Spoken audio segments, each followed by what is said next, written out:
نا میری خواہش ہے کہ اگر میرے بھائی جو کھڑے ادھر آ جائیں نا آگے تو آپ کو سننے میں اچھا لگے گا، مجھے بولنے میں بہت اچھا لگنے لگے گا۔ آ جائیں، اگر ساری پڑیا کھانے والے ہیں تو ادھر ہی کھڑے رہیں، دو لوگ اندر نہ آئے، پڑیا کھانے والے اور ناپاک لوگ، باقی جن کے کپڑے ٹھیک ہیں اور منہ ٹھیک ہے وہ آ جائیں۔ بڑا مسئلہ رہتا ہے، اگر کسی کو بلا لو تو گھر چلا جاتا ہے، لیکن مجھ پہ کوئی فرق نہیں پڑتا ہے۔ میرا تو ایمان یہ ہے کہ یہاں کوئی آہستہ نہیں ہے، بلایا جاتا ہے، اور آپ کو علماء نے، قاری صاحب نے، علامہ صاحب نے، اس جماعت نے نہیں بلایا۔ بس اتنا سمجھ لو کہ محبوب کی محفل کو محبوب سجاتے ہیں، آتے ہیں وہی جن کو سرکار بلاتے ہیں۔ اگر میرے صحن میں میری مرضی کے بغیر کوئی نہیں آ سکتا تو حضور کی محفل میں ان کی مرضی کے بغیر کوئی نہیں آ سکتا، یہ یاد رکھیے گا۔ تو اس لیے کوئی شکایت کسی سے ہے ہی نہیں، جو آئے ہیں وہ بلائے گئے ہیں یا بھیجے گئے ہیں، ہے نا۔ محفل غریب نواز کے نام کی ہے، ملک بھی انہیں کا ہے، کرسی پر کوئی بھی بیٹھے راجا تو ڈر کے بولیے گا کہ پولیس اٹھا کے نہ لے جائے، راجا تو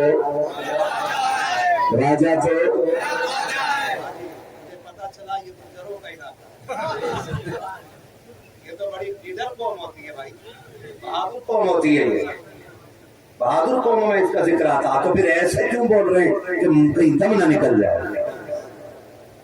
راجا تو آج پیچھے والے بہت ناراض ہو کے بیٹھے ہیں، ایسا تو نہیں گھر سے یہ سوچ کے آئے تھے مولانا نے بریانی بنوائی ہوگی اور یہاں ہاتھ میں لگی، ایسا بھی ہوتا ہے کہ لنگر ادھری کھانا چل کے اور پتہ چلا مدرسہ خود اتنا غریب تھا کہ مہمانوں کا خرچہ مشکل سے اٹھایا، تو کسی آ کے بیٹھتے چلو بیٹھ جاؤ سبحان اللہ نہیں کہہ، ایسا تو نہیں گھر سے کھانا کھا کے آئے نا، جتنے لوگ کھا کے آئے بس کہہ دینا یا رسول اللہ، پیچھے والے بھی کھا کے آئے تو پیچھے والے بھی بولے ذرا یا رسول اللہ۔ ہاں جی، غریب نواز کی محفل ہے، انہیں کے بھیجے ہوئے لوگ ہیں، انہیں کے بھیجے ہوئے ہیں نا، تو پھر انشاءاللہ آسانی سے اٹھ کے جائیں گے بھی نہیں، یہ چلے جائیں گے۔ میرا ماننا یہ غریب نواز کے حوالے سے ہے کہ اگر اجمیر والا بیٹھا دو تو اونٹ نہیں اٹھتے ہیں، اگر غلامی کو بیٹھا دو تو کیسے اٹھ کے جا سکتے ہیں؟ آپ کو پوری محفل جم کے سننی ہے اور ایک مثال قائم کر دینی ہے کہ ہم کھیتی ضرور کرتے ہیں لیکن رشتہ مدینے والوں سے مضبوط رکھتے ہیں، یہ مثال قائم کر دینی ہے۔ یہ آج ادارہ قائم ہوا ہے، ابھی حضرت علامہ مولانا عالم رضا صاحب قبلہ نے بڑی اچھی گفتگو کی اور مثال کے ذریعے سمجھایا کہ ہمارے لیے دین کتنا ضروری ہے، لیکن معذرت کے ساتھ ایک مثال حضرت نے یہ بھی دی، بچہ خوبصورت ہوتا ہے تو اسکولوں کی زینت بنتا ہے، اور اگر بچہ کمزور پیدا ہوتا ہے تو وہ مدرسین کے لیے زحمت بن جاتا ہے۔ یہ بات حضرت نے کہی 99% بالکل درست ہے۔ میں آپ سے اتنا پوچھنا چاہتا ہوں، ہمارے پاس آسمان سے نازل کی ہوئی کتاب صرف ایک ہے، اور اس کتاب کا نام کیا ہے؟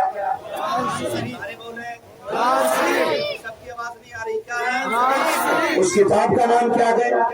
قرآن شریف۔ اگر وہی ہم نے نہیں پڑھا تو دنیا میں آ کے کیا کیا؟ صرف سوچیے گا، میں ہاتھ نہیں اٹھواؤں گا آپ سے، اگر ہم نے وہی نہیں پڑھا تو پھر ہم نے کیا پڑھا؟ اور اس کو نہ پڑھنے کا جو ایک سب سے بڑا ریزن ہے وہ یہ ہے کہ مولوی بنے گا تو کیا کھائے گا کیا کمائے گا،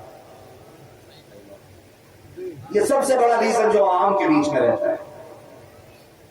کسی امیر زادے سے اگر کہو مدرسہ کیوں نہیں جاتا کہ ابا نے منع کر دیا، کہا کیونکہ اماموں کی تنخواہ کتنی ہوتی ہے؟ 5,000 6,000 8,000 10,000 15,000 یہ فکر ہوتی ہے۔ اس لیے ہمارے ابا نے سوچا ڈاکٹر بن گلا کاٹنا، کوئی روکنے والا نہیں ہو، کوئی فتویٰ نہیں لگائے گا، وکیل بن جا، مقدمہ جیتے یا ہارے فیس پہلے دینی پڑے گی، کوئی فتویٰ تجھ پہ نہیں لگے گا، ہے نا؟ ہم وہ تعلیم دیں جس میں پیسہ جلدی سے جلد گھر میں آئے. مسلمانوں میرا مشورہ ہے، اللہ سے جب بھی دعا مانگا کرو نا، کبھی دعا میں کثرت نہ مانگنا، اگر مانگنا تو برکت مانگنا. کیا مانگنا ہے؟ اور سے کیا مانگنا ہے؟ برکت. کثرت میں اور برکت میں فرق ہوتا ہے. کثرت کیا؟ اگر ایک بندے کی تنخواہ 50,000 ہے، تنخواہ کم ہے کہ زیادہ؟ بولو. کم ہے کہ زیادہ؟ بھائی اس کا تھوڑا ایکو کم کر دو. تنخواہ کم ہے کہ زیادہ؟ زیادہ. 50,000 تنخواہ مہینے کی ہے اور خرچ 51,000. غریب رہے گا کہ امیر؟ سمجھ گئے اتنی بات؟ تنخواہ 50,000 خرچ، بندہ غریب ہے کہ امیر؟ تنخواہ 15,000 خرچ 14,000، بندہ غریب ہے کہ امیر؟ کیسے؟ ادھر گھٹ لگے گا ادھر. اتنی بات سمجھ میں آ گئی؟ ادھر گھٹ لگے گا ادھر بڑھ لگے گا. اگر کسی کے ذہن میں یہ بات رہتی ہے کہ بیٹا مولوی بنائیں گے تو 10,000 15,000 کمائے گا، تو کان کھول کے سن اور جانچ چیک کر لے. میں مسجد کا 6,000 تنخواہ لینے والا امام لے کے آؤں، تو 80,000 کرسی پہ بیٹھ کے کمانے والا ملازم لے کے آ. دونوں کے چہرے ملا کے دیکھ، دونوں کے کپڑے ملا کے دیکھ، کس کے چہرے پہ نور زیادہ ہے، کس کی زندگی میں شعور زیادہ ہے. پھر کھڑا کر کے دیکھ لے اور فیصلہ کر کہ ان میں اچھا کون ہے. خدا کی قسم 6,000 کرانے والے امام کو دیکھ کے یہ کہنا پڑے گا کہ خدا کی قسم جو دنیا کے دروازوں سے 70,000 کماتا ہے، اس کے چہرے پہ وہ نور نظر نہیں آتا جو حضور کی چوکھٹ کے فقیر کے چہرے پہ نظر آتا ہے. ہاتھ اٹھا کے بولے نعرہ تکبیر، نعرہ رسالت، جلسہ دستار بندی حضرت علامہ مفتی حماد رضا صاحب کی بلا. نعرہ تکبیر. اگر یہ سوچتے ہیں پیسہ کب ملے گا، تو بتاؤ پیسہ بڑی چیز ہے کہ عزت؟ سارے بولو. ادھر والے چیئرمین بھی بول دے کیا؟ پیسہ بڑا کہ عزت؟ آدمی پیسہ اس لیے کماتا ہے کہ چمک دمک پیدا کرے، اور چمک دمک اس لیے پیدا کرتا ہے کہ لوگ دیکھیں، اور لوگ دیکھیں پھر یہ کہیں آدمی اس کا جواب نہیں. اتنا کرنے کے لیے نہ 3 پشتے زمین میں گھسڑ جاتی ہیں، تب جا کے کوئی 2 بندے سلام کرتے. میں کہتا ہوں بیٹے کو ایک کو قرآن پڑھا کے دیکھو، دنیا کے کسی کونے میں جائے گا نا، کسی منتری کو اتنا سلام کرنے والے نہیں ملتے جتنا قرآن والے کو سلام کرتے ہیں. آپ کس چیز پہ تلاش کر رہے ہیں؟ اور ہم اس چیز کی، ہماری جماعت اس چیز کی مخالف نہیں کہ ہماری جماعت میں IAS نہ ہو، IPS نہ ہو. ہم اس چیز کا انکار نہیں کرتے کہ مت پڑھاؤ بالکل بچوں کو. ہم تو یہ کہتے ہیں ہمارا بیٹا ڈاکٹر بنے، لیکن ڈاکٹر بعد میں بنے، محمد عربی کا غلام پہلے ہونا چاہیے.